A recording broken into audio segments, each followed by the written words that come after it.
Velkommen til Allan Randrup Thomsen, professor i eksperimentel biologi ved Københavns Universitet.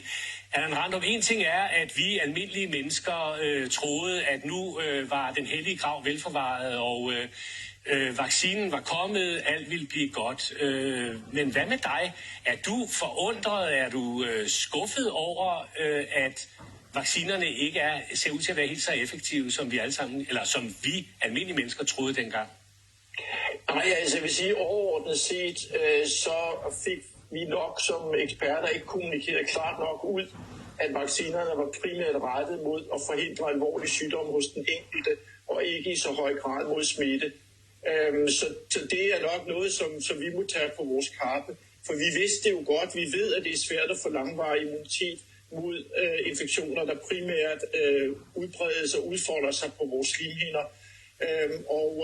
Problemet var så også bare, at det er svært at kommunikere det ud på et tidspunkt, hvor befolkningen er begejstret over, at nu kommer vaccinerne.